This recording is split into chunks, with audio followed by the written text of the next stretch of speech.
Welcome back. In today's high stakes world of networking and fundraising, forging genuine connections is the key to success. Our guest today is revolutionizing how these relationships are built. Here to discuss more is a co founder of Just Us, Lucy Rogers. Lucy, thank you so much for joining me. Hi, Kibin. Nice to meet you and join you. Thank Thank you. you. Now, can you tell me a little bit more about how your background in advertising shaped your approach to modern networking and fundraising?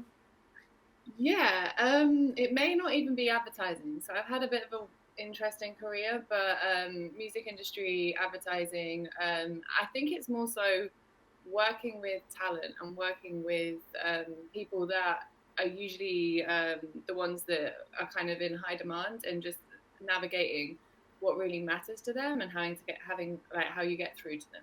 So, for example, deeper connections, deeper conversations, having more emotional rapport with them is just things that really translate into what we're doing now, which is more so on the business side with investors, with family offices, and talent is still involved as well. But I think that's kind of how that has shaped it. Now, I think this is such an amazing conversation we're having because I've heard for like since college, networking is key to success. And so I think that, what you're mentioning about forming genuine relationships is so important. And I know it's something that a lot of people struggle with. With that, can you tell us a little bit more about, your organization and how it stands out from traditional networking events and how it kind of encourages people to kind of stray away from what we typically think about when we think about networking? Yeah, for sure. So typically our events are essentially it's 30 people dinners. Everyone comes in. There is questions on the table that will be things like what's made you who you are today, what does success look like to you, what does impact look like to you. Rather than you just speaking here and here to the people next to you, it engages the whole group in conversation, and everyone has their turn and gets to really meet each other on a much more individual level and a personal level. On the next course, you will then, so it's a three-course dinner, and then on the next course, you will go and move on to a new table of people, and the same will happen again. So it's really about like rather than surface level conversation, which I personally find super draining. And whenever I go to like LA Tech Week events and things like that, and it can be just very transactional, I don't enjoy that. I don't think the best relationships in business are built from that.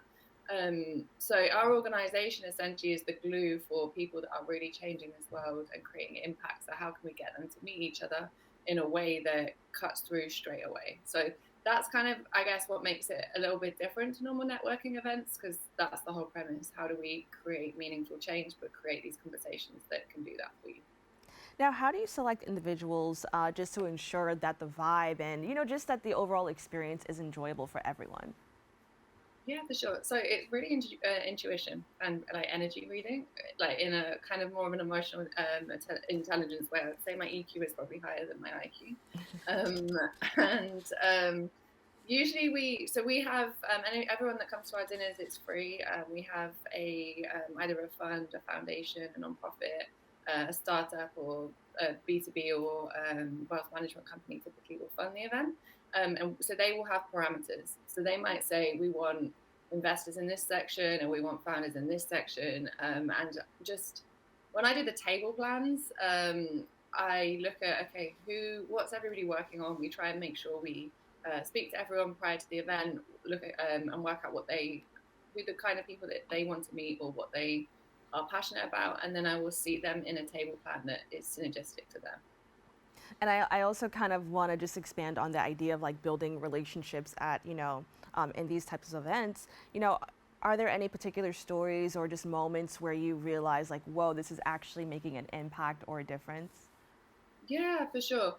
So we've had a lot of people do business together following this and getting involved in more of the impact-led initiatives that we do. My company was partly acquired by Ashley Bell and Dr. Denise King, Martin Luther King's daughter, back in June. I was doing a number of things for them for their bank redemption, which they're buying in Salt Lake City, which is all about empowering minorities and serving the underserved. So we were doing a number of dinners that would introduce investors to them. So we raised multi-millions by doing that for the bank, and we continue to do other things in that space as well. And then just simple things like I remember a man had just found out he was going to be a dad the next day, or not the next day, but he had found out that day. And the first people he had shared that to was the table of strangers. So there's this stranger connection that can really facilitate meaningful interaction that sometimes you can't tell your friends. So I think having that space is really interesting. Well, I think that's so interesting that you mentioned that because I think for a lot of people, sometimes kind of sharing maybe personal details about yourself can be intimidating, or maybe some people may deal with, feeling awkward or, social anxiety. How can people navigate those type of feelings, especially in in a setting where you're networking and trying to get to know people on a deeper level? Yeah, for sure. So I think a lot of social anxiety can come from not knowing what to say, not knowing what the environment will be like, not feeling like there's anyone you can talk to and that you might be stood in a corner on your own. So I'm very much like an ambivert. So I do get that if I'm in the wrong environment. So how I built that was, and I asked a lot of introverts as well, okay, if we were to create something that you would want to go to, what would that be? So we built it very much around that. That's the reason I table plan it. We actually don't usually get people to bring any guests. It's usually we're going to introduce you to people. If couples come together, they don't usually like being split up, and then they realize afterwards, okay, we get why we were doing that. But I think it's just having the questions there. So you don't have to think about what you're going to say. You're answering the questions. I did think at first a lot of people that may have been a bit more avoidant would hate going so deep, but actually it brings them out of their box a bit more, and they really appreciate it. So you share as deeply as you want to share, but having all of those prompts, the table plans as you walk in the room, we give you icebreakers and pair you with someone you might not know for it to start your conversations. That's all to facilitate people that maybe don't feel like they are confident in speaking. And I would say if you're going to other networking events, maybe have some of those questions in your head. Like that's how I initially networked and started making connections with investors and people like that in the space that I didn't know before.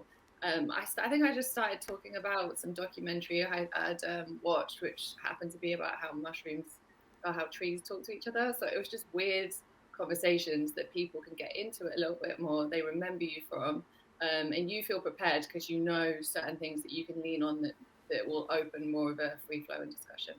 Now, I'm curious to know, is there any outreach particularly for people who may be kind of just starting their careers or thinking about their careers? So maybe people in their late teens or people who are just starting college, because I do know from experience that people will kind of drill it into your mind, like you have to start networking, and it kind of makes it feel like this daunting thing that you have to do. How do you kind of approach people who are maybe a little bit new to the career field and may feel intimidated?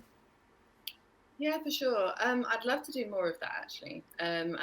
We had a few universities when we did our New York event that wanted to do this and wanted to facilitate the networking connection in the question cards. So that's something definitely of interest. Our organization is a little bit further along.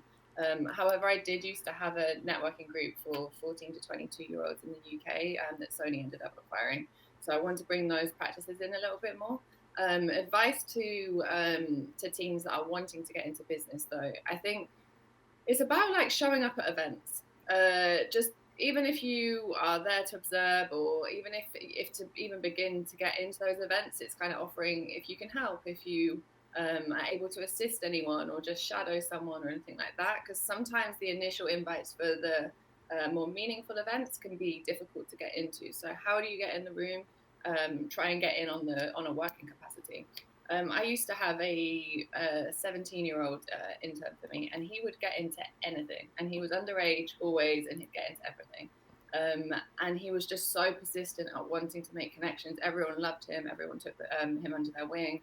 And he's doing incredible things now. So I would just say find opportunities, even if it might start with Eventbrite. There's always say what you want as well. So if you're wanting to go to more networking events, say that to people, because then they might be like, oh, there's this one you can come to me with, or you could find a professional in the field that you look up to, that you might want to shadow, and just say, look, I'd really love to go to networking events with you as well. they're the kind of ones that could bring you into the room and get you on that circuit, so to speak. Well, I want to thank you so much for joining us and having this conversation. I know that this is something, as I mentioned, that, across so many age groups, I would say starting from the age of 17 to, like 65 plus, I think this is something that everybody definitely needs. And so I'm so glad that we were able to kind of have this conversation and kind of share, with our audience some things that they can do to create meaningful connections. So thank you so much for joining us. Thank you, Kibin. Nice to speak to you. For more information, you can follow them on Instagram at Just Us Connect. Don't go anywhere. We'll be back with more Open after this.